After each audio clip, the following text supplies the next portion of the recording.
உங்களை வியாழக்கிழமை அன்னைக்கு நான் கோழைன்னு சொல்லிட்டேன். அப்படி சொல்லியிருக்க கூடாதோன்னு நினைச்சேன். இப்ப தெரியுது நான் அப்படி சொன்னது கரெக்ட் தான். நீங்க எல்லாம் ஒரு காமெடி பீஸ், உங்களெல்லாம் போய் போராளின்னு சொல்றாங்க பாருங்க அப்படின்னு அவர் பேசுறாரு. இதை விட ஆத்திரம் மூட்டக்கூடிய, அவமதிக்கக்கூடிய கேவலமான ஒரு பேச்சு இருக்க முடியாது. இப்படி பேசி வாஞ்சிநாதன் ஆத்திரமடைந்து ஏதாவது ஒரு பதில் சொல்லணும் அப்படின்றதுக்கு ஒரு ப்ரொவோக் பண்றாரு. இதெல்லாம் தெருச்சண்டைக்காரர்கள் செய்யற வேலை.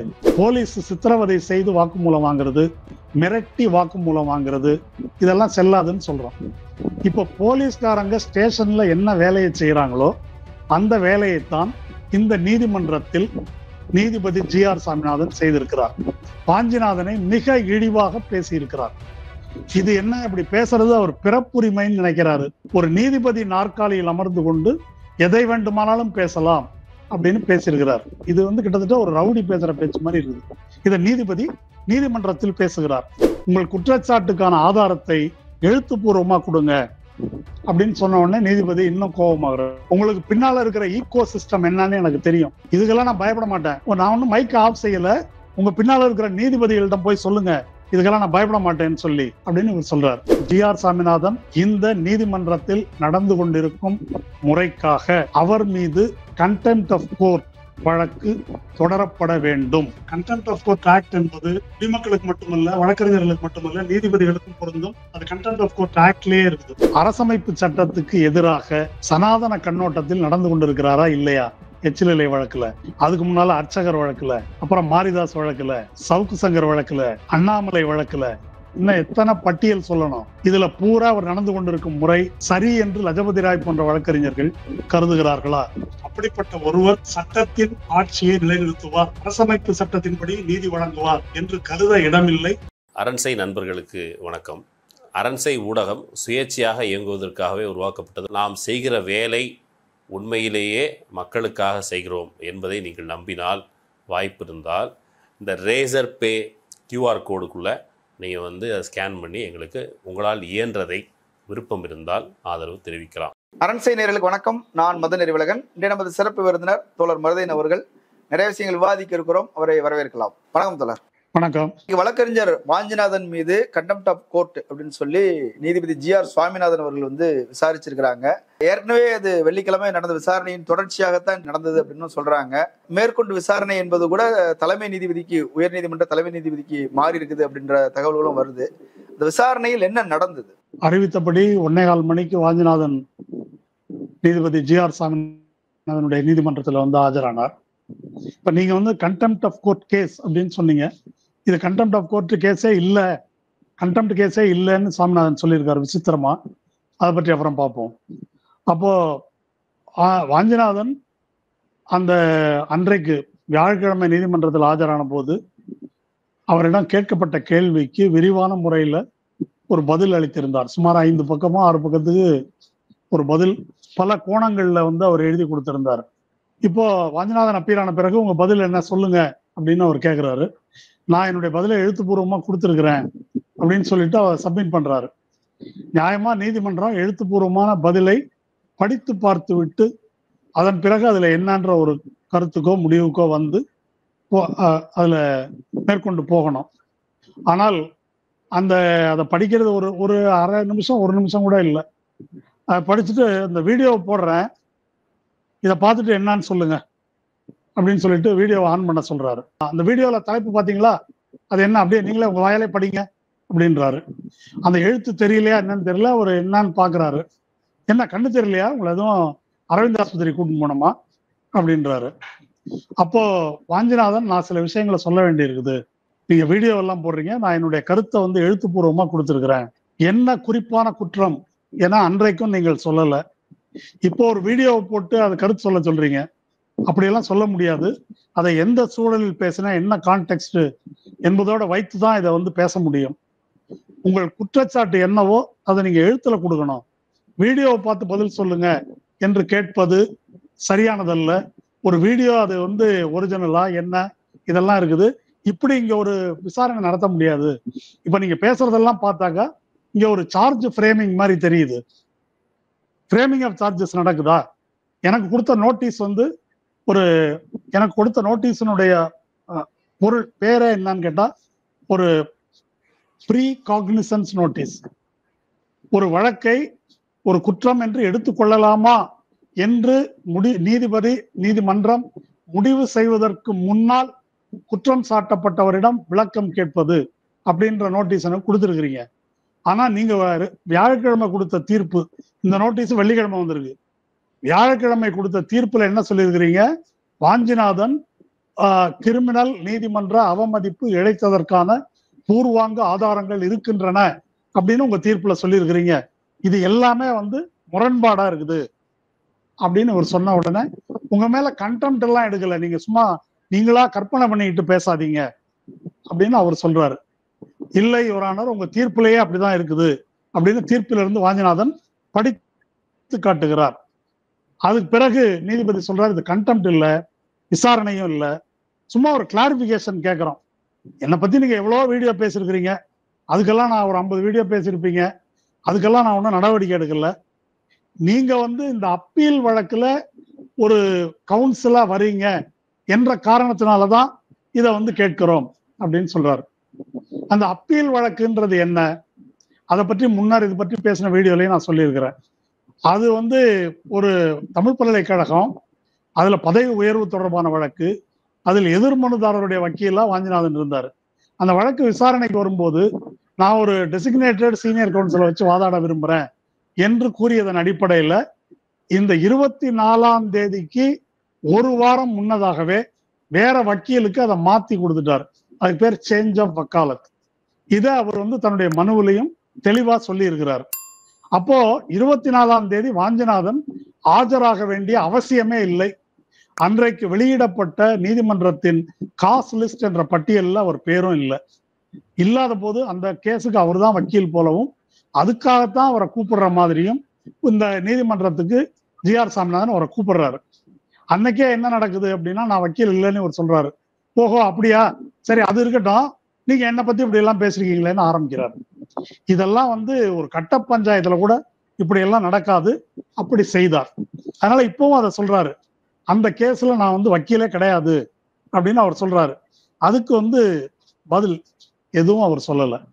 அப்புறம் வாஞ்சிநாதன் என்ன சொல்றாரு, நீங்க தான் விமர்சன சுதந்திரத்தை பத்தி எல்லாம் பேசியிருக்கிறீங்க, வேறொரு நீதிபதியை பற்றி சிபிஎம் நாடாளுமன்ற உறுப்பினர் வெங்கடேசன் விமர்சித்து பேசியதை பத்தி சொல்லும் போது அவரெல்லாம் விமர்சிக்காதீங்க, வேணா என்னை பத்தி விமர்சிங்கன்னு சொல்லி இருக்கிறீங்க, இப்போ விமர்சனத்தை பத்தி நீங்க பேசிட்டு இருக்கிறீங்க அப்படின்னு இவர் கேட்கிறாரு. இல்ல என்னை பற்றி என் தீர்ப்பை பற்றி எவ்வளவு கடுமையாக வேணா விமர்சிக்கலாம், ஆனால் என்னுடைய நீதிமன்ற நடைமுறைகளுக்கு சாதிய உள்நோக்கம் கற்பிக்கிறீங்க, 4 வருஷமா இதை நான் பேசிட்டு இருக்கிறீங்க, நீங்க இந்த வீடியோல என்ன பேசிருக்கிறீங்க, அதுக்கு என்ன பதில் சொல்லுங்க அப்படின்றாரு. திரும்ப நான் வீடியோவை பார்த்து பதில் சொல்ல முடியாது என்பதை வாஞ்சிநாதன் சொல்றாரு.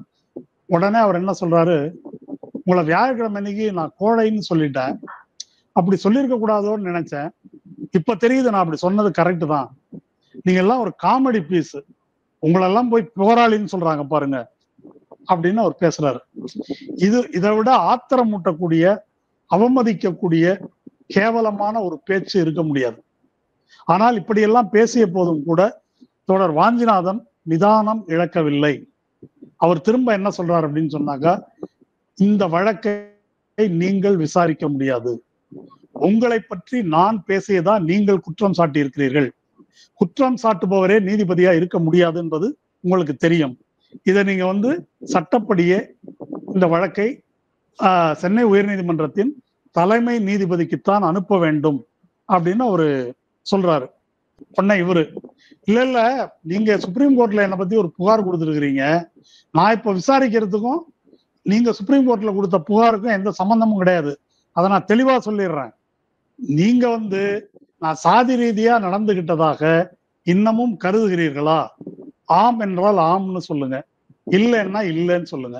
ஆம்னு சொன்னா கண்டெம்ட் வரும், இல்லைன்னு சொன்னா அதுக்கு வேற நடவடிக்கை. இது நீதிபதி சொல்றது. அப்படி ஆம் இல்லை என்று நான் பதில் சொல்ல முடியாது, உங்கள் குற்றச்சாட்டுக்கான ஆதாரத்தை எழுத்துப்பூர்வமா கொடுங்க அப்படின்னு சொன்ன உடனே நீதிபதி இன்னும் கோபமாகிறார்.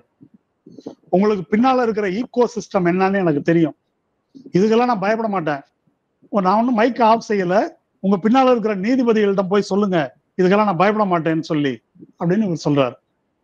எனக்கு பின்னால எந்த நீதிபதி இருக்கிறாருன்னு இவர் கேட்கிறாரு திரும்ப. அதெல்லாம் எனக்கு தெரியும், I am not a pool.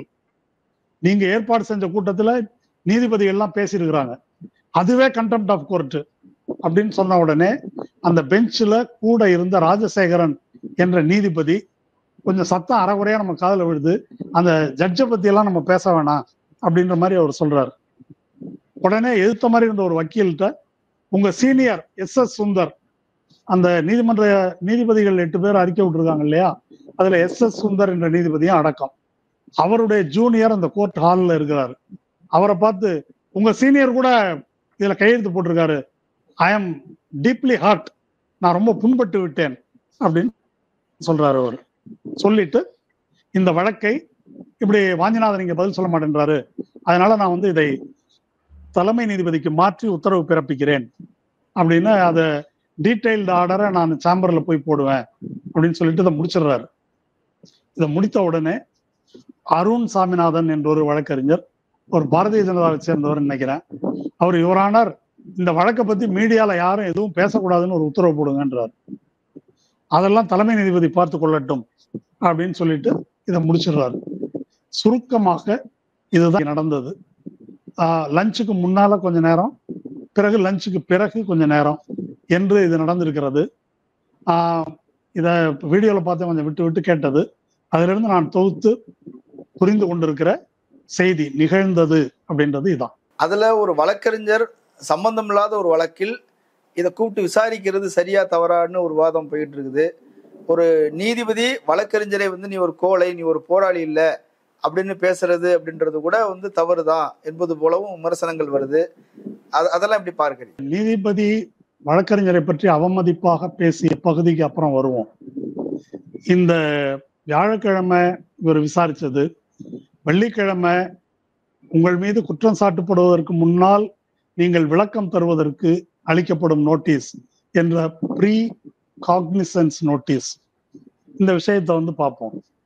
அந்த அவர்கிட்ட இந்த வியாழக்கிழமை வழக்குலையும் அப்புறமா அந்த அடிஷனல் ரெஜிஸ்ட்ராருடைய நோட்டீஸ்லையும் சொல்லியிருந்த வரி ஒண்ணுதான், நீதிபதி ஜி.ஆர். சாமிநாதன் தனது நீதி வழங்கும் கடமைகளை ஆற்றுகையில் சாதிய சார்புடன் நடந்து கொண்டார் என்ற உங்களது குற்றச்சாட்டில் வாஞ்சிநாதனாகிய நீங்கள் இன்னமும் உறுதியாக இருக்கிறீர்களா? இதுதான் கேள்வி. இந்த கேள்வி உங்களுக்கு புரியுதா? இந்த குற்றச்சாட்டில் வாஞ்சிநாதனாகிய நீங்கள் இன்னமும் உறுதியாக இருக்கிறீர்களா? இதற்கு ஆம் அல்லது இல்லைன்னு பதில் சொல்லுங்க அப்படின்னு கேட்கிறார். இப்போ இதுக்கு ஆம் அப்படின்னு பதில் சொன்னாலும் இல்லை என்று பதில் சொன்னாலும் ஜி.ஆர். சாமிநாதனுடைய நோக்கம் நிறைவேறிவிடும். பூ விழுந்தால் எனக்கு வெற்றி, தலை விழுந்தால் உனக்கு தோல்வின்னு கேள்விப்பட்டிருக்கீங்களா நீங்க? அது மாதிரி ஒரு, அப்ப ரெண்டுக்கும் ரிசல்ட் ஒண்ணுதான். இப்போ இந்த கேள்வி இது ஒரு ரொம்ப சாமர்த்தியமான சூழ்ச்சி திறம் வாய்ந்த ஒரு கேள்வி. இதுல வந்து நடந்து கொண்டார் என்ற உங்களது குற்றச்சாட்டில் நீங்கள் இன்னமும் உறுதியாக இருக்கிறீர்களா? அப்ப அந்த குற்றச்சாட்டுல ஒன்றும் சந்தேகம் இல்லை, நீ பேசுனது முடிவு பண்ணிட்டாரு அவரு. அந்த கருத்துலதான் இன்னமும் இருக்கிறீங்களா, இல்ல கருத்தை மாத்திக்கிட்டீங்களா? புரியுதா இது? அப்போ இத வந்து வடிவமைத்திருக்கிற விதமே அப்படி இருக்குது. அப்போ இதற்கு வாஞ்சிநாதன் விரிவா பதில் கொடுத்திருக்கிறார். அந்த பதில்ல என்ன சொல்றாரு?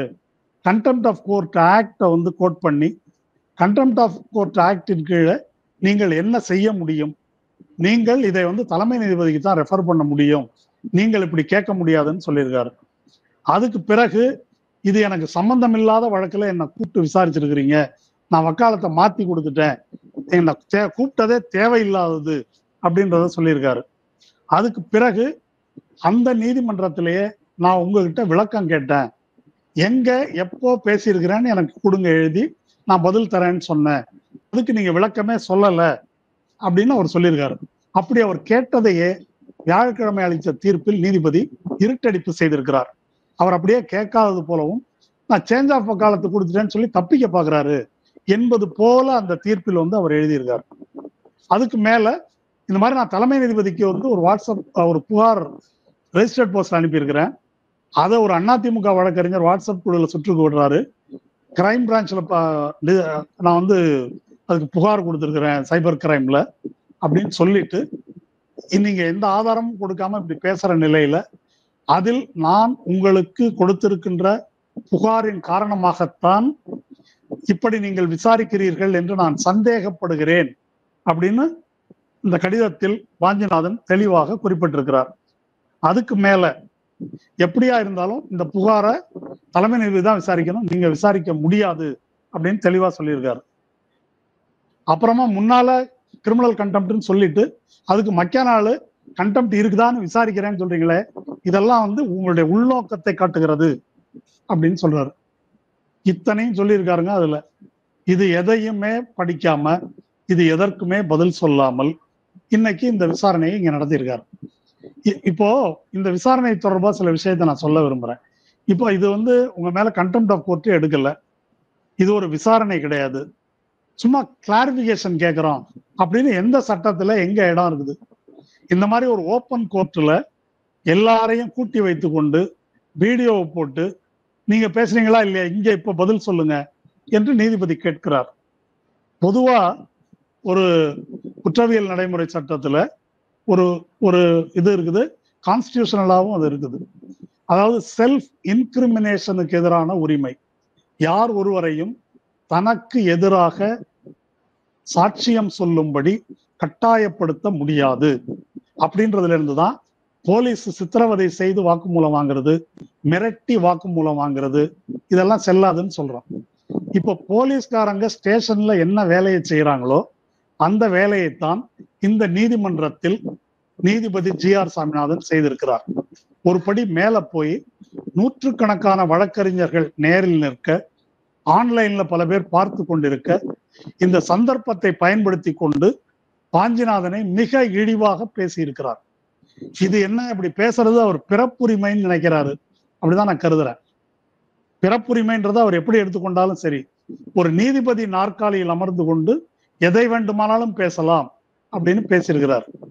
இப்போ நீ ஒரு கோடைன்னு சொல்றது, நீ எல்லாம் போராளியான்னு கேட்கறது, அல்லது காமெடி பீஸ்ன்றது, இதெல்லாம் சொல்லி அவர் செய்ய விரும்பினது என்னன்னாக்கா, இந்த வடிவேல் காமெடி தெரியுமா, கிட்னி திருட்டு காமெடி, அந்த மாதிரி இப்படி பேசி வாஞ்சிநாதன் ஆத்திரமடைந்து ஏதாவது ஒரு பதில் சொல்லணும் அப்படின்றதுக்கு ஒரு ப்ரொவோக் பண்றாரு. இதெல்லாம் தெருச்சண்டைக்காரர்கள் செய்யற வேலை. இத ஒரு கான்ஸ்டிடியூஷனல் கோர்ட்ல உட்கார்ந்துகிட்டு ஒரு நீதிபதி செய்யறாரு. இது வாஞ்சிநாதனுக்கு மட்டும் இழைக்கப்பட்ட அவமானமா? இது அங்க உட்கார்ந்துகிட்டு எல்லா வக்கீலையும், இன்னைக்கு வாஞ்சிநாதனுக்கு ஆதரவாக தமிழ்நாடு முழுதும் வழக்கறிஞர் சங்கங்கள், தமிழ்நாடு புதுச்சேரி வழக்கறிஞர்கள் ஃபெடரேஷன், அதுக்கு பிறகு ஜாக் என்ற அமைப்பு, உயர்நீதிமன்ற வழக்கறிஞர்கள் சங்கம், அத்தனை பேரும் ஆர்ப்பாட்டம் நடத்தியிருக்கிறாங்க. 8 ஓய்வு பெற்ற உயர்நீதிமன்ற நீதிபதிகள் நீங்க இப்படி விசாரிக்கிறது தப்பு அப்படின்னு சொல்லிட்டு ஒரு கடிதம் கொடுத்திருக்கிறாங்க. பரவலாக சமூக ஊடகங்களில் கண்டனம் தெரிவிக்கப்பட்டிருக்கு.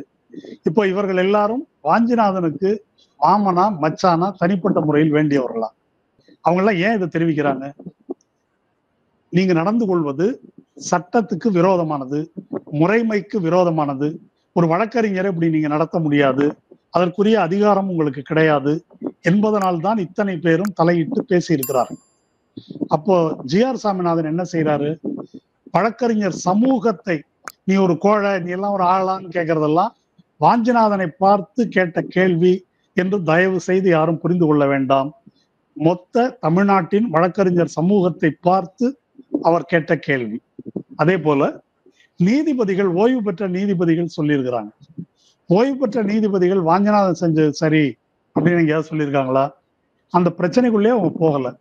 நீங்க கையாளுகின்ற இந்த முறை தவறு, இப்படி இதை கையாள முடியாது, உங்க குற்றச்சாட்டு எதுவா இருந்தாலும் அதுக்குன்னு ஒரு முறை இருக்குன்னு சொல்லியிருக்காங்க. அதுக்காக உனக்கு பின்னால யார் இருக்காங்க, உங்களுக்கெல்லாம் நான் பயப்பட மாட்டேன், அவங்கள்ட்ட போய் சொல்லு அப்படின்றதெல்லாம் என்ன? இது கிட்டத்தட்ட ஒரு ரவுடி பேசுற பேச்சு மாதிரி இருக்குது. இதை நீதிபதி நீதிமன்றத்தில் பேசுகிறார். அப்போ இந்த அதிகாரத்துக்கு என்ன பெயர்? நான் யாருக்கும் பயப்பட மாட்டேன்னாக்கா அவர் என்ன சொல்ல வருகிறார்? இந்த மாதிரி உயர் நீதிமன்ற நீதிபதிகள் எதை வேண்டுமானா பேசலாம். கமலஹாசன் வழக்குல பேசினாங்கல்ல, தமிழ்ல இருந்து கன்னடம் பிறந்தது, மன்னிப்பு கேட்க வேண்டியதானே? நீங்க உங்களுக்கு சம்பாதிக்கிறதுக்கு மட்டும் கன்னடம் வேணும், மன்னிப்பு கேட்க மாட்டீங்களா? இதெல்லாம் எந்த சட்டத்திலையும் கிடையாது. ஒரு நீதிபதி இப்படி பஞ்சாயத்து செய்வதற்கு அதை உச்ச நீதிமன்றம் தலையில கொட்டுது. இப்போ இங்க அதுக்கு மேல போய் ஜி.ஆர். சாமிநாதன் பேசுறாரு. அதிகபட்சம் அவர் என்ன செய்ய முடியும்? இதை கொஞ்சம் யோசிச்சு பார்க்கணும். நீங்க வீடியோ போடுறீங்க, அவர் பதில் சொல்ல மாட்டேன்றாரு. நான் ஏற்கனவே சொன்னேன், ரைட் டு சைலன்ஸ்னு ஒண்ணு இருக்குது.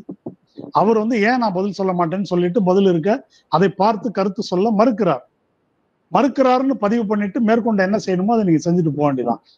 அதற்கு மேல் ஒரு வார்த்தை பேசுவதற்கு கூட உங்களுக்கு எந்த அதிகாரமும் கிடையாது. ஆனா அவர் பேசியிருக்காரு. சாமிநாதனுடைய இந்த நடைமுறையை இப்ப நான் வாஞ்சிநாதனுக்கு ஆதரவா எவ்வளவு பேர் பேசியிருக்காங்கன்னு சொன்னேன். எனக்கு தெரிஞ்சு ஜி.ஆர். சாமிநாதனுக்கு ஆதரவா 4 பேர் பேசியிருக்கிறாங்க. ஒண்ணு, இந்த பாரதிய வழக்கறிஞர்கள் சங்கம் அப்படின்னு ஒரு சங்கம் இருக்குது, அது பிஜேபி ஆதரவு சங்கம், அவங்க பேசியிருக்கிறாங்க. அடுத்தது மிக முக்கியமான ஒரு ஜனநாயகவாதி, நேர்மையின் திருவுருவம் சவுக்கு சங்கர், அவரு பேசியிருக்காரு. அதுக்கப்புறம் மதுரை உயர்நீதிமன்றத்தில் பணியாற்றக்கூடிய மதிப்புக்குரிய ஒரு நல்ல வழக்கறிஞர் லஜபதி ராய், அவரும் துரதிருஷ்டவசமாக இப்படி பேசியிருக்காரு. அவருடைய ஜூனியரும் ஜி.ஆர். சாமிநாதனுக்கு லஜபதி ராய் என்ன சொல்லியிருக்காருன்னா, அவரை சாதி ரீதியா சொல்றது தப்பு, வாஞ்சிநாதன் மேல எடுத்த வழக்கும் தப்பு, நீதிமன்ற அவமதிப்பு, அதுக்காக ஜி.ஆர். சாமிநாதன் இப்படி சொல்றதும் தப்பு அப்படின்னு ஒரு பதிவு எழுதியிருக்கிறார். அவருடைய ஜூனியர் ஒருத்தர் சொல்லியிருக்காரு. மொத்தம் 4 பேர். இந்த 4 பேரை தவிர அந்த 4 பேருக்கு நன்றின்னு வேணா ஒரு பாட்டு போடலாம், அவ்வளவு பேர் தான் சொல்லியிருக்கிறாங்க. இப்ப மொத்த தமிழ் சமூகம், வழக்கறிஞர்கள் இவங்கெல்லாம் இப்படி கருதுறாங்களே என்பதை பற்றி வாஞ்சிநாதனை விடுங்க, அவருக்கு ஆதரவு தெரிவிக்கின்ற, கருத்து கூறுகின்ற யாரை பற்றியும் அவருக்கு கடுகளவு மதிப்பு கூட இல்லை என்பதுதான் ரொம்ப முக்கியமா இதில் கவனிக்க வேண்டிய விஷயம். இந்த நீதிமன்ற அமர்வுல நடந்திருக்கக்கூடிய விஷயத்திலிருந்து நாம் தெளிவா புரிந்து கொள்ளக்கூடியது என்ன அப்படின்னு சொன்னா, நீதிபதி ஜி.ஆர். சாமிநாதனுக்கு அரசமைப்பு சட்டத்தின் மீதோ, மக்களின் மீதோ, வழக்கறிஞர் சமூகத்தின் மீதோ, அல்லது தனக்கு முன்னால் பணியாற்றி ஓய்வு பெற்ற நீதிபதிகள் மீதோ யார் மீதும் அவருக்கு மரியாதை இல்லை என்பதுதான் இன்னைக்கு அவர் பேசியிருக்கிறதுல இருந்து நாம் புரிந்து கொள்வது. இதுல ஒரு வேடிக்கை என்ன அப்படின்னு சொன்னாக்கா, நான் முதல்ல சொன்னது போல இந்த பெஞ்சில் வந்த அந்த வழக்குல வாஞ்சிநாதன் இல்லவே இல்லை. அந்த சொல்லிதான் இவரை இங்க கூப்பிடுறாரு. இவரு கூப்பிட்டுட்டு தன்னுடைய பஞ்சாயத்தை தான் பேசுறாரு. இவர் ஜி.ஆர். சாமிநாதன் பஞ்சாயத்தை பேசுவதற்கு அந்த இன்னொரு நீதிபதி இருக்காரு இல்லையா, இந்த ராஜசேகரன் ஒரு ஜூனியர் ஜட்ஜு, ஆமா, அவர் எதுக்கு அங்க உட்கார்ந்து இருக்கிறாருன்னு எனக்கு தெரியல. இது எந்த சட்டத்துல வருதுன்னு எனக்கு தெரியல. இந்த மொத்தம் அன்னைக்கு வியாழக்கிழமையும் சரி, இன்னைக்கும் சரி, அவர் பேசவே இல்லை, வாயே திறக்கல. இன்னைக்கு இந்த மற்ற ஓய்வு பெற்ற நீதிபதிகளை பத்தி பேசும்போது இல்ல அதை பத்தி எல்லாம் நம்ம பேச வேணான்ற மாதிரி ஏதோ தலையிட்டு இருக்கிறார், மற்றபடி எதுவும் பேசல. அப்போ இந்த பெஞ்சை அவர் நீதிபதியின் அதிகாரத்தை மட்டும் இல்ல, இந்த அமர்வையும் அவர் கேடா பயன்படுத்தி இருக்கிறார் நீதிபதி என்பதுதான் என்னுடைய கருத்து. மிக முக்கியமா இன்னொன்னு சொல்றேன், இன்றைக்கு ஜி.ஆர். சாமிநாதன் இந்த நீதிமன்றத்தில் நடந்து கொண்டிருக்கும் முறைக்காக அவர் மீது கண்டெம்ட் ஆஃப் கோர்ட் வழக்கு தொடரப்பட வேண்டும். நீதிபதி அவர் பல்வேறு விஷயங்களை தீர்ப்புகளை சொல்றாரு, அவருடைய கருத்துக்களை சொல்றாரு, பொது நிகழ்ச்சிகள்ல பேசுறாரு. ஆனா ரெண்டையும் இணைத்து வச்சு ஒரு நீதிபதியை குற்றம் சாட்டி பாருங்க, அவருக்கு சனாதன கண்ணோட்டம் இருக்குது, அவருக்கு சிலருக்கு பாகுபாடு பாக்குறாருங்கிறதெல்லாம் அவர் தீர்ப்பின் வழியே விமர்சிச்சா பரவாயில்ல. ஆனா அவர் பொது மேடைகள்ல பேசினதெல்லாம் சேர்த்து வச்சு அவர் மேல குற்றம் சாட்டு சொல்றாங்க. அவருடைய சாதிய பின்னணி, அவருடைய நம்பிக்கைகள் வச்செல்லாம் சமூக ஊடகங்கள்ல விமர்சனங்களும் விவாதங்களும் வருது இல்லையா, அது சரியாது? அவர் வெளியே பேசுறதுக்கு வெளியே தான் விமர்சனம் பண்ணுவாங்க. அவருடைய தீர்ப்பை பற்றி விமர்சனம் சொல்லி இருக்கிறாங்க. அந்த தீர்ப்பை பற்றி விமர்சிக்கும் போது சம்பந்தப்பட்ட நீதிபதியினுடைய சித்தாந்த கண்ணோட்டத்தம், ஜுடிஷியல் பிலாசபியை விமர்சிக்க கூடாது அப்படின்னு சொல்லி அவர் சொல்றாரு. அப்படியெல்லாம் கிடையாது. அதற்கு பெரிய நீண்ட விளக்கத்தை இதற்கு முன்னால அரண்சை வீடியோல சொல்லியிருக்கேன், திரும்ப அதை பேச வேண்டிய அவசியம் இல்லைன்னு நினைக்கிறேன். மற்றபடி தீர்ப்பை ஒட்டி தன் மீது வந்திருக்கிற விமர்சனம் சரியில்லை, அது நீதிமன்ற அவமதிப்பு என்று அவர் கருதினால் அவர் செய்ய வேண்டிய, சட்டப்படி செய்ய வேண்டியதை அவர் செய்யலாம். இந்த மாதிரி எல்லாம் பஞ்சாயத்து பண்றதுக்கு அவருக்கு அதிகாரம் கிடையாது. இன்னைக்கு அவர் நடந்துட்டு இருக்கிறது அவமதிப்பு அப்படின்னு சொல்றாரு. ஆனால் இதுல பேச வேண்டிய இன்னொரு விஷயம் இருக்குது. இப்போ வழக்கறிஞர் லஜபதி ராய் எழுதியிருக்கிறது இருக்கு இல்லையா, அவர் அந்த வழக்குல பெயில் கொடுத்திருக்காரு, இந்த வழக்குல பாசிட்டிவா இது பண்ணியிருக்காரு, தண்டிக்கப்பட்ட நீதிபதிகள் வழக்கறிஞர்களுக்காக ஒரு குரல் கொடுத்திருக்காரு, மாதொரு பாகனு அது பிரச்சனை வந்த போது வக்கீலா இருந்து அதுக்காக அப்பீர் ஆயிருக்காரு. இப்படியெல்லாம் அவருடைய சில நல்ல பக்கங்கள் என்று கூறப்படுவனவற்றை லஜபதி ராய் எழுதியிருக்கிறார். இந்த விஷயத்தை எல்லாம் அப்படி பார்க்க முடியாது அப்படின்னு நான் கருதுறேன். எந்த விஷயத்திலையும் சினிமால கூட வில்லன் அப்படின்றவன் 100% வில்லன்றதெல்லாம் பழைய நம்பியாரு, PS வீரப்பா மாதிரி, அதெல்லாம் பழைய கதை.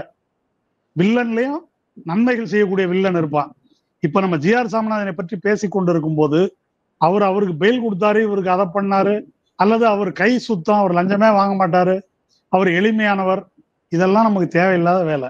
அவரு தனக்கு முன்னால் வந்த வழக்குகளில் அரசமைப்பு சட்டத்துக்கு எதிராக சனாதன கண்ணோட்டத்தில் நடந்து கொண்டிருக்கிறாரா இல்லையா? எச்சிலை வழக்குல, அதுக்கு முன்னால அர்ச்சகர் வழக்குல, அப்புறம் மாரிதாஸ் வழக்குல, சவுக்கு சங்கர் வழக்குல, அண்ணாமலை வழக்குல, இன்னும் எத்தனை பட்டியல் சொல்லணும். இதுல பூரா அவர் நடந்து கொண்டிருக்கும் முறை சரி என்று லஜபதி ராய் போன்ற வழக்கறிஞர்கள் கருதுகிறார்களா அப்படின்றது முதல் கேள்வி. இப்போ மாநிலத்தின் உரிமையை நிலைநாட்டும் விதத்துல ஒரு நீண்ட போராட்டம் நடத்தி உச்சநீதிமன்றத்துல ஒரு தீர்ப்பு வாங்குறான். அதுக்கு பிரசிடென்சியல் ரெஃபரன்ஸ்னு ஒரு கட்டையை கொடுத்து அதை அமல்படுத்த முடியாம செய்யறதுக்கு மோடி அரசு ஒரு வேலையை செய்கிறது. இப்ப இந்த தீர்ப்பின் அடிப்படை, தீர்ப்பு உடனடியாக அமலுக்கு வருது அப்படின்னு சொல்லி தீர்ப்புல தெளிவா இருக்குது. பிரசிடென்சியல் ரெஃபரன்ஸ் கேட்டதுனால தீர்ப்பு என்பது நடைமுறைக்கு ஆகாததாக ஆக முடியாது, அதுதான் சட்டம்.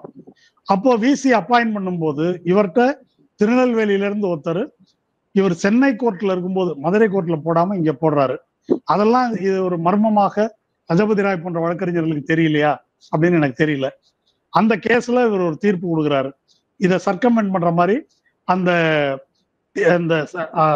தமிழ்நாடு அரசு உடைய அந்த நியமனத்துக்கு ஸ்டே கொடுக்குறாரு. இப்ப தமிழ்நாடு அரசு அதுல சட்டமே ஏற்றி இருக்கிறது. ஒரு சட்டத்துக்கு அப்படியெல்லாம் இன்டரிம் ஸ்டே கொடுக்க மாட்டாங்க, லெஜிஸ்லேச்சர் இயற்றுகின்ற ஒரு சட்டத்துக்கு. ஆனா அந்த மாதிரி இன்டரிம் ஸ்டே கொடுத்து அதை நிறுத்துறாரு. இதெல்லாம் எப்படி நடக்குது? இதுக்கெல்லாம் ஒரு கண்ணோட்டம் காரணமாக இல்லையா? எதுவுமே இல்லாம தான் இதெல்லாம் நடக்குதா? எதை நாம் முதன்மையாக பார்க்க வேண்டும்? அவர் எளிமையானவர், கை சுத்தம் அவருக்கு, அல்லது இவருக்கு பெயில் கொடுத்தாரு, இதுவா பிரச்சனை நமக்கு? அவர் எப்படி நடந்து பேசுகிறார்?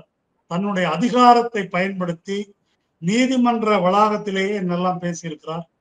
அர்ச்சகர் வழக்குல நான் ஒரு ஸ்மார்த்த பிராமணன் என்று சேர்ல உட்கார்ந்துட்டு சொல்லியிருக்காரு.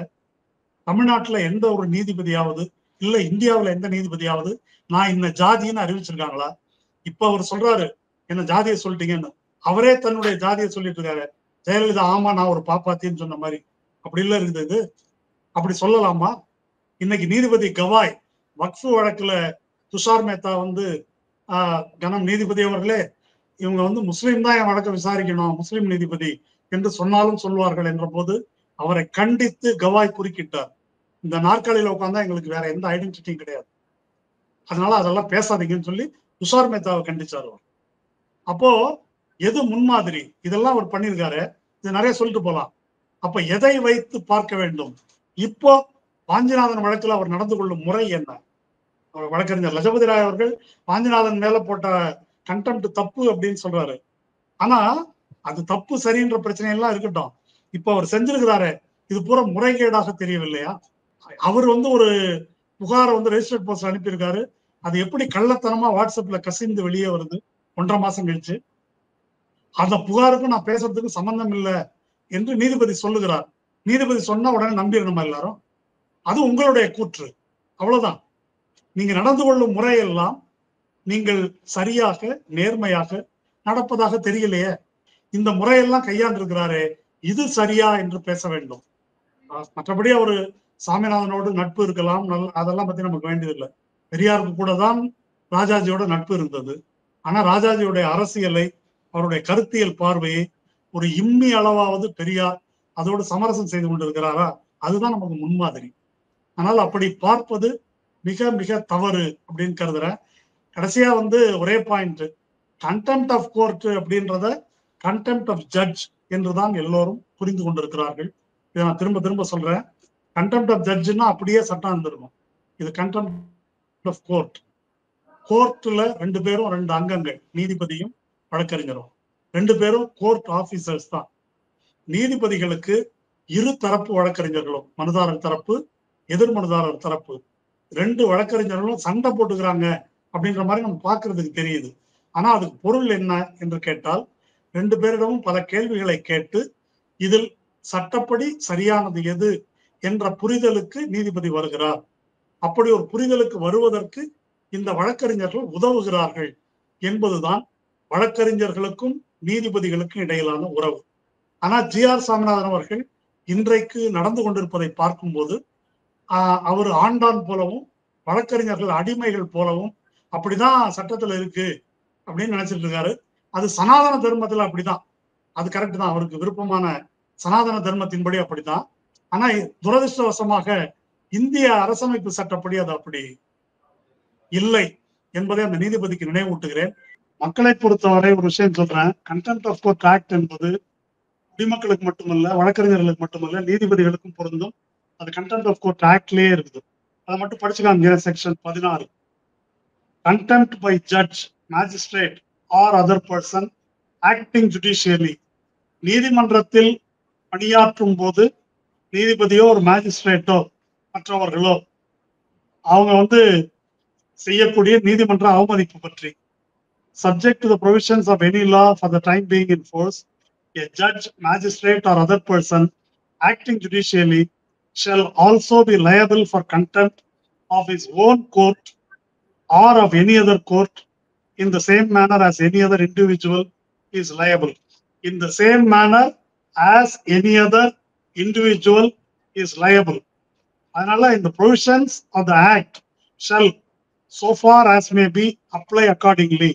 அதாவது நீதிமன்ற நடைமுறையில் ஈடுபட்டிருக்கக்கூடிய ஒரு நீதிபதி தன்னுடைய நீதிமன்றத்திலோ அல்லது வேறொரு நீதிமன்றத்திலோ அந்த முறைக்கு எதிராக நடந்து கொண்டால், மற்றவர்களுக்கு எதிராக என்ன நீதிமன்ற அவமதிப்பு என்ற குற்றம் அவர்களுக்கு எதிராக எப்படி சாட்டலாமோ அப்படிப்பட்ட குற்றத்தை நீதிபதிக்கு எதிராகவும் சாட்டலாம் என்பதுதான் இந்த செக்ஷன். அதனால நான் கேட்டுக்கொள்வது என்னவென்றால், தமிழ்நாட்டின் வழக்கறிஞர் சமூகம் இந்த நீதிபதிக்கு எதிராக ஒரு நீதிமன்ற அவமதிப்பு குற்றத்தை அதுக்காக புகார் செய்யணும் தலைமை நீதிபதி கிட்ட. ஒண்ணு. ரெண்டாவது, அவர் என்ன மாதிரி வெளியே பேசுகிறார், எப்படி நடந்து கொள்ளுகிறார், ஆளுநர் பேசுற மாதிரி தான் அவர் பேசிட்டு இருக்காரு. அதனால அவர் வழங்கியுள்ள தீர்ப்புகள், அவர் வெளியே பேசுகின்ற முறை, இவை எல்லாமே ஒரு இம்பீச்மெண்ட்டுக்கு எல்லா வகையிலும் பொருத்தமானது. அதனால இதை எதிர்கட்சி நாடாளுமன்ற உறுப்பினர்கள், இந்தியா கூட்டணியுடைய நாடாளுமன்ற உறுப்பினர்கள் இந்த நீதிபதிக்கு எதிராக ஒரு இம்பீச்மெண்ட் கொண்டு வரணும். இப்போ வர்மா மேல நோட்டு கட்டு பிடிச்சதுக்காக ஒரு இம்பீச்மெண்ட் பெண்டிங் இருக்குது. சேகர் யாதவ் என்ற நீதிபதி அவரு கத்முல்லான்னு பேசினாரு இஸ்லாமியர்களை பற்றி, நான் எங்களுக்கு கீதை உங்களுக்கு குரான்னு பேசினாரு என்ற அடிப்படையில அந்த அலகாபாத் நீதிபதி மேல ஒரு இம்பீச்மெண்ட் பெட்டிஷன் எதிர்கட்சிகள் கொடுத்து அது பெண்டிங் இருக்குது. அதுக்குள்ள தங்கர் வெளியே போயிட்டார். இப்போ அந்த அலகாபாத் நீதிபதி சேகர் யாதவ் பேசினதுக்கு மேல பன்மடங்கு நம்முடைய நீதிபதி ஜி.ஆர். சாமிநாதன் பேசி இருக்கிறார். அவர் இந்தியாவோட டெமோகிராஃபி, இந்து பெரும்பான்மை என்ற டெமோகிராஃபி மாறினா இந்தியாவில் ஜனநாயகமே போயிடும் சொன்னதா இருக்கட்டும், சமீபத்துல வெளிவந்திருக்கிற வீடியோக்கள்ல வேத பிராமணர்கள் மத்தியில் அவர் ஆற்றிய உரை, சனாதன தர்மத்தின்படி நடப்பவன், இது அவர் பேசியிருக்கார், நடப்பவன் குற்றம் செய்ய முடியாது, குற்றம் செய்ய மாட்டான் என்பது என்னுடைய நம்பிக்கை அப்படின்னு அவர் பேசியிருக்காரு. அதுக்கு ஒரு வழக்க உதாரணம் காட்டுறாரு. அதுல வேதம் படிச்சவன் எப்படி தப்பிச்சுக்கிட்டான்னு அது எல்லாரும் பார்த்துருப்பீங்க. அந்த விஷயத்துக்குள்ள நான் போகல. சனாதன தர்மப்படி நடந்து கொள்ளுகிறவன் குற்றம் இழைக்க மாட்டான் அப்படின்னு சொன்னா, ராமபிரான் சம்புகனை கொலை செய்தது சனாதன தர்மப்படிதான். சனாதன தர்மப்படி மட்டுமல்ல, சனாதன தர்மத்துக்காகத்தான், அந்த தர்மத்தை காப்பாற்றும் பொருட்டுதான். அவர் ரொம்ப பெருமையா சொல்லிக்கிறாரு, என்னுடைய அலுவலக அறையில் மிகப்பெரிய மகா பெரியவா படம் ஒன்று மாட்டி வைத்திருக்கிறேன் என்று அவர் சொல்றார். அந்த மகா பெரியவா கோயிலுக்குள்ள பறையனை விடக்கூடாது என்று இந்த வார்த்தையிலேயே சொல்லி இருக்கிறார். அது அச்சில வெளிவந்திருக்கிறது. அது ஆனந்த விகடன் தெய்வத்தின் குரல் வேணா இருக்கடி பண்ணிருக்கலாம். அது மெட்ராஸ் லா பிரஸ் மயிலாப்பூர் அதை வெளியிட்டு இருக்கிறது. நான் பல இடத்துல சொல்லியிருக்கிறேன்.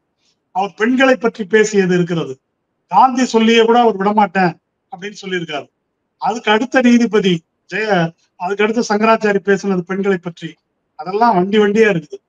அப்போ அவர்களை எல்லாம் மதிக்கிறார் என்றால் அவங்க அரசமைப்பு சட்டத்துக்கு எதிரானவர்கள்னு கருதுகிறாரா? என்ன கருதுகிறார்? சனாதன தர்மம் என்பது அரசமைப்பு சட்டப்படி சனாதன தர்மத்தின் விதிகள், வழிமுறைகள், விழுமியங்கள், இது எல்லாமே இந்திய அரசமைப்பு சட்டத்தின்படி குற்றம். அப்போ அதை இவர் என்னன்னு கருதுறாரு? அதெல்லாம் முன்மாதிரின்னு இவர் பேசுகிறார் என்றால் வர்ணாசிரம தர்மம் சனாதன தர்மத்துக்குள்ள இருக்குதா இல்லையா? இல்லைன்னு யாராவது சொல்லியிருக்காங்களா? இல்லைன்னு மகாபிரிவா சொல்லியிருக்காரா? அப்போ அரசமைப்பு சட்ட விழுமியங்களையே நான் ஏற்றுக்கொள்ள மாட்டேன் அப்படின்னு வாய்ப்புள்ள எல்லா மேடைகளிலும் எல்லா சந்தர்ப்பங்களிலும் சொல்லிக் கொண்டிருக்கின்ற ஒரு நீதிபதி, அவர் இந்திய அரசமைப்பு சட்டத்துக்கு தருகின்ற விளக்கம் அந்த கான்ஸ்டிடியூஷனல் மொராலிட்டியின் அடிப்படையில் இருக்காது, சனாதனிக் மொராலிட்டி அதன் அடிப்படையில் தான் இருக்கும் என்று கருதுவதற்கான எல்லா நியாயங்களும் இருக்கிறது. நான் சென்ற அரண்சை நேர்காணல்ல 2 விஷயம் சொல்லியிருக்கிறேன். இதை பற்றி கௌதம் பாட்டியா அன்சீல்டு கவர்ஸ்ல ஜுடிஷியல் பிலாசபி பற்றி டீல் பண்ணியிருக்கிறார். அதற்கு முன்னால் சந்திரசூட் வெளியிட்டு இருக்கக்கூடிய சுப்ரீம் விஸ்பர்ஸ் என்ற நூலில பல ஓய்வு பெற்ற நீதிபதிகள், பதவியில் இருந்த நீதிபதிகள் எப்படி சாதி சார்போடு ஏளனமாகவும் வெறித்தனமாகவும் பேசி இருக்கிறார்கள் என்பதை காட்பாய்ஸ் என்ற சட்ட வல்லுநர் பதிவு செய்து புத்தகமா போட்டுருக்கிறாங்க. அதில் உள்ளதெல்லாம் 100க்கு 100 உண்மைன்னு ஃபாலி நாரிமனும் ஓய்வு பெற்ற நீதிபதி ரூமா பாலும் அதை சர்டிஃபை பண்ணியிருக்கிறாங்க. அதனால இந்த ஜுடிஷியல் பிலாசபி ஒன்று இருக்கும் என்று சொன்னால் அதற்கேற்ற தீர்ப்புகளைத்தான் வழங்குவார்கள். அந்த பார்வையில் தான் சட்டத்தையும் பார்க்கிறார். தனக்கு முன்னால் இருக்கின்ற வழக்கறிஞர்கள், தேர்ந்தெடுக்கப்பட்ட அரசியல் கட்சி, அது பெரும்பான்மை மக்களால் தேர்ந்தெடுக்கப்பட்ட கட்சியா இருந்தாலும், தமிழக மக்கள் மத்தியிலே செல்வாக்கு பெற்ற திராவிட இயக்கமாக இருந்தாலும், அதை திராவிட குரல்ல கிண்டல் பண்றது கூட அவர் தயங்குவதில்லை. அப்படிப்பட்ட ஒருவர் சட்டத்தின் ஆட்சியை நிலைநிறுத்துவார், அரசமைப்பு சட்டத்தின்படி நீதி வழங்குவார் என்று கருத இடமில்லை. ஏற்கனவே அவருடைய தீர்ப்புகளும் நடைமுறைகளும் நீதிமன்றத்தின் விமர்சனத்துக்கும் மக்களின் விமர்சனத்துக்கும் உள்ளாகி இருக்கின்றன. எனவே தமிழ்நாட்டின் நாடாளுமன்ற உறுப்பினர்கள், இந்தியா கூட்டணியின் நாடாளுமன்ற உறுப்பினர்கள் அவருக்கு எதிராக ஒரு இம்பீச்மெண்ட் கொண்டு வருவதற்கும் கட்டாயம் முனைய வேண்டும் என்பது இந்த நேர்காணலின் வழியாக நான் விடுக்கின்ற வேண்டுகோள். நன்றி. நிறைய தகவல்கள் சொல்லியிருக்கிறீங்க, மக்கள் முன்னாடி வச்சிருக்கிறோம், மக்கள் அதை பரிசீலிக்கட்டும். கலந்து கொண்டு கருத்துக்களை பகிர்ந்தமைக்கு நன்றி. நன்றி. நேரிலே மற்றொரு விருந்தினோடு மீண்டும் சந்திக்கலாம். நன்றி.